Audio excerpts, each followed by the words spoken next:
Homogeneity and heterogeneity of mixtures are related to their uniformity. In simple words, a homogeneous mixture is uniform, while a heterogeneous mixture is non-uniform. In other words, a homogeneous mixture doesn't vary and is the same throughout its whole entity, while a heterogeneous mixture varies throughout.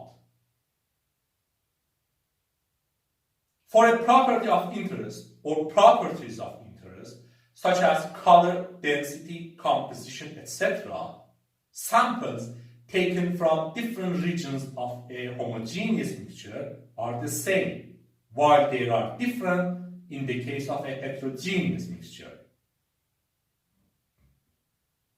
For example, we can dissolve sugar in liquid water, and after proper mixing, we will have a homogeneous mixture, as it is uniform throughout. For instance, its different parts will taste equally sweet. On the other hand, soup is a heterogeneous mixture as it is not uniform. For instance, its different parts have different tastes. Stuff around us are usually mixtures rather than pure substances, where such mixtures might be homogeneous or heterogeneous. For example, the air that we breathe is a homogeneous mixture of nitrogen and oxygen gases, besides small fractions of other gases.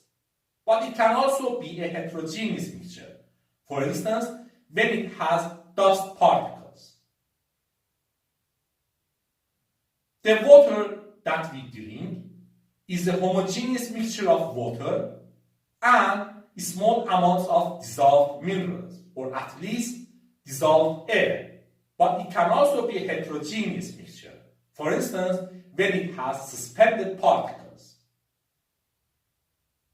Iron tools that we use are homogeneous mixtures of iron with other constituents to improve their functionality or durability.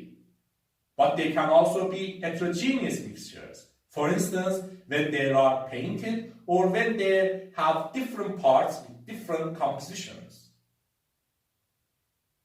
The soil beneath our feet is generally a heterogeneous mixture of minerals, liquids, gases, organic matter, and even organisms.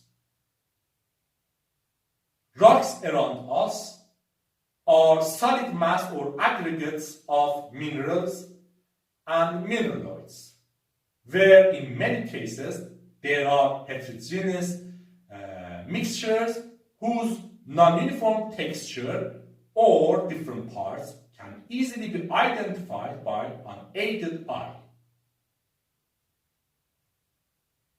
In general, especially for practical purposes, it can be argued that whether a mixture is homogeneous or heterogeneous can be a matter of choice, which depends on chosen scale and property of interest. For example, we can properly mix some very fine powder of iron with some very fine powder of sulfur to obtain a mixture of iron and sulfur, where on a coarse enough scale, this mixture will look homogeneous and uniform, while on a fine enough scale, this mixture will look non-uniform and heterogeneous. For example, 2 spoons of this mixture, taken from its different regions, will practically have the same composition or ratio between amounts of sulfur and iron, and therefore, in such case, the mixture will appear uniform and homogeneous in composition.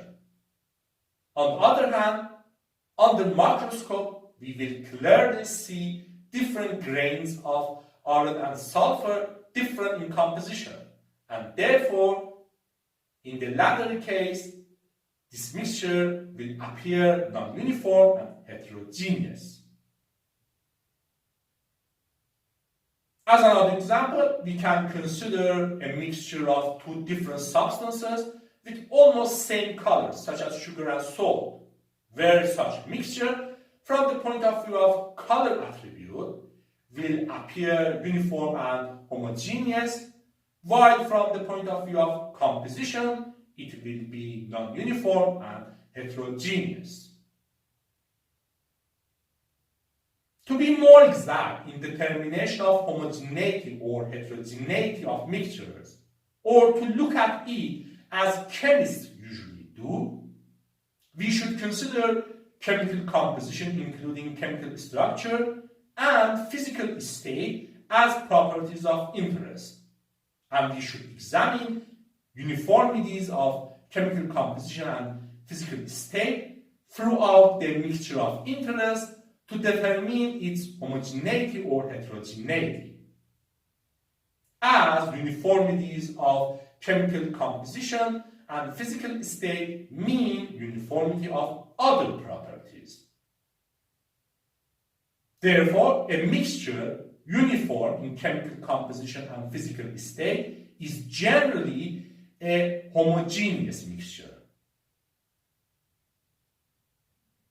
In the case of scale, for a mixture to be homogeneous, its parts identical in chemical composition and physical state should be small aggregates of atoms, molecules, or ions in the order of nanometers or less, but not micrometers or more. In this regard, we have the term phase, where in simple words, a phase is a region of material that is chemically uniform and physically distinct.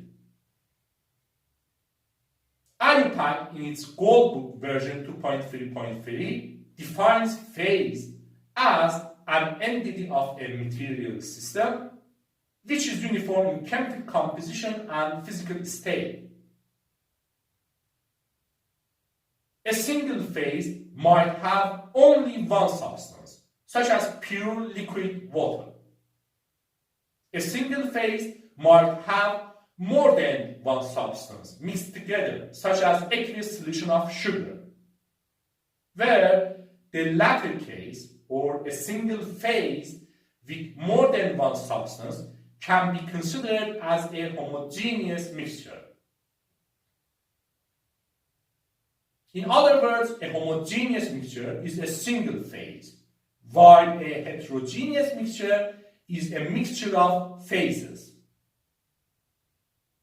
However, for practical purposes, very fine mixes of more than one phase, such as a mixture of very fine iron and sulfur powders, might be considered as homogeneous mixtures.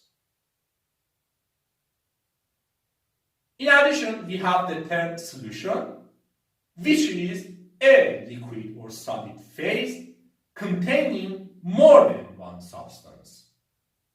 Therefore, solutions are homogeneous mixtures. But not all homogeneous mixtures are necessarily solutions, as homogeneous mixtures of gases are not, such as pure air, are not classified as solutions. Also, fine mixes of more than one phase might practically be considered as homogeneous mixtures, but not as solutions. Anyway, here we can see that matter around us is usually found as mixtures, where a basic attribute of a mixture is whether it is homogeneous or heterogeneous, or whether it is uniform or not. Therefore, homogeneity or heterogeneity of mixtures or their uniformity is basic and important in chemistry, as the concept of uniformity might be important and basic in other fields and branches of science, like uniformity of rocks in geology. This is interesting, isn't it?